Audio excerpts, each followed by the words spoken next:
Hello, friends. Welcome back to Book Demystified. I really hope you're doing well today, because the book we're diving into, Presence by Amy Cuddy, hits something that most of us feel but rarely say out loud.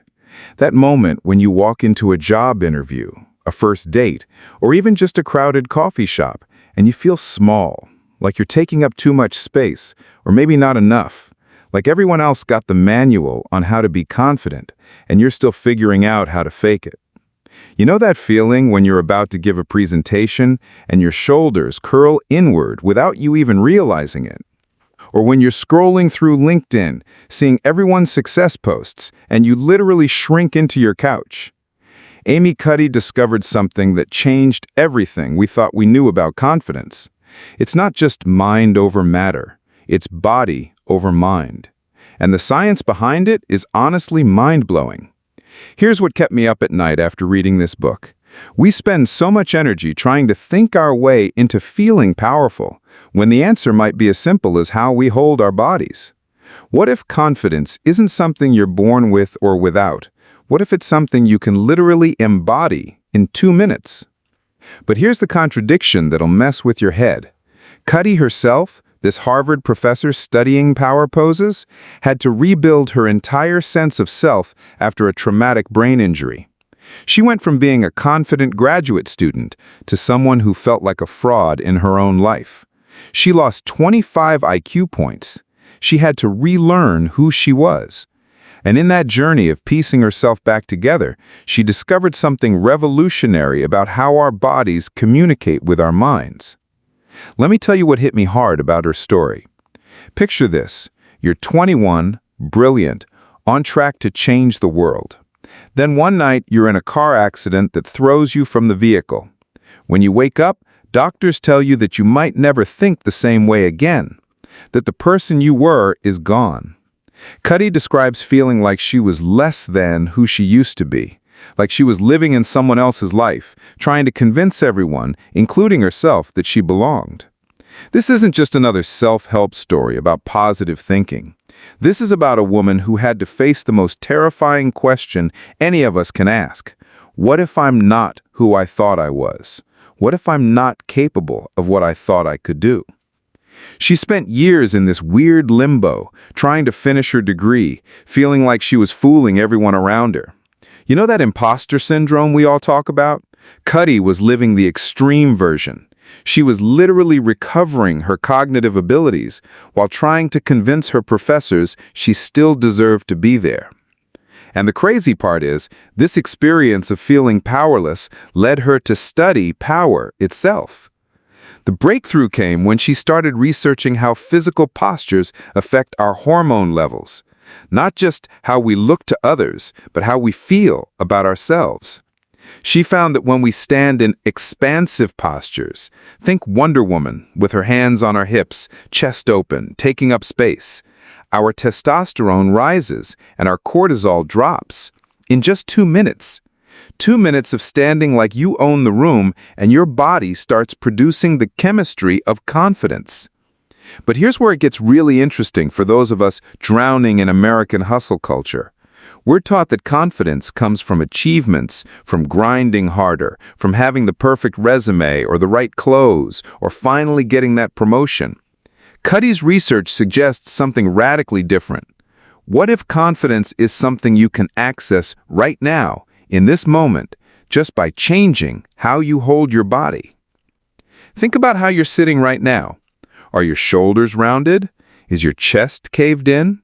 Are you making yourself smaller without even realizing it? Now imagine you're about to walk into the most important meeting of your life, but instead of spending 20 minutes in the bathroom stall psyching yourself up with positive affirmations, you spend 2 minutes standing like a superhero, arms akimbo, feet wide, chin up. Sounds ridiculous, right? But the data doesn't lie. Cuddy tested this with people before job interviews, before public speaking, before high-stakes negotiations. The people who did power poses not just felt more confident, they performed better. They were rated as more hireable, more persuasive, more present. not because they suddenly became different people, but because they accessed a version of themselves that was already there. Hey, if you're enjoying this journey and want to support what we do here at Book Demystified, there are a few simple ways. Subscribe, become a channel member, or grab the book using our affiliate link below. And if you're feeling generous, you can even leave a tip via the thanks button available on the video. Every bit helps us bring you more like this. Now, here's what really gets me about this whole thing. In a culture that's obsessed with grinding and hustling and proving our worth through endless productivity, Cuddy offers something revolutionary. The idea that you can change your internal state without changing your external circumstances. You don't need the perfect job or the ideal body or the flawless life to feel powerful. You need 2 minutes and the willingness to take up space. But let's be real about the resistance we feel to this idea. There's something in American culture that makes us suspicious of things that seem too easy. We've been conditioned to believe that anything worthwhile requires suffering, requires earning it through pain. The idea that you could shift your confidence by changing your posture feels almost cheesy, like something you'd see in a corporate team-building exercise. And Cuddy addresses this head-on. She talks about how even she felt ridiculous doing power poses at first. This brilliant Harvard researcher standing in bathroom stalls with her arms raised above her head before big presentations, feeling like a complete fraud. But she kept doing it because the research was undeniable, and more importantly, because it worked. The book dives deep into the moments when we feel most powerless, when we're facing rejection, dealing with discrimination, walking into rooms where we feel like we don't belong. Cuddy shares stories of people using power poses before difficult conversations with their bosses, before medical procedures, before standing up to bullies. It's not about fake confidence or toxic positivity. It's about accessing your authentic power when you need it most. What struck me most was her story about a student who'd reached out years later. This woman had been sexually assaulted and was struggling to reclaim her sense of personal power. She started doing power poses every morning, and slowly, gradually, she began to feel like herself again. Not because the poses magically healed her trauma, but because they gave her a tool to reconnect with her own strength when she felt most vulnerable. This isn't about pretending everything is fine when it's not. It's about finding small ways to remind your nervous system that you're safe, that you're strong, that you belong in the space you're occupying.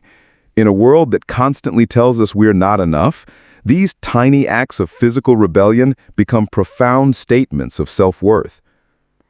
The science is fascinating, but the human stories are what make this book unforgettable.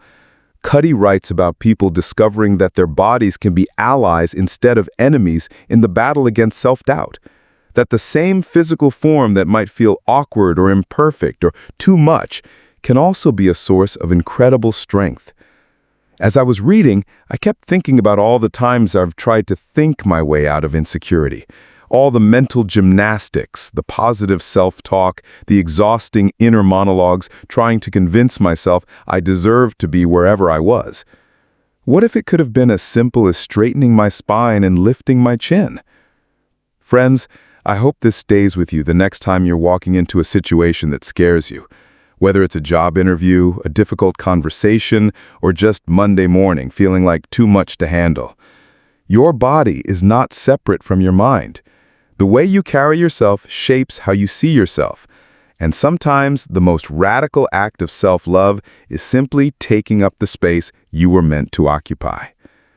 Thanks for being here with me today. I hope you remember that your presence matters exactly as you are, right now. Until next time, stand tall.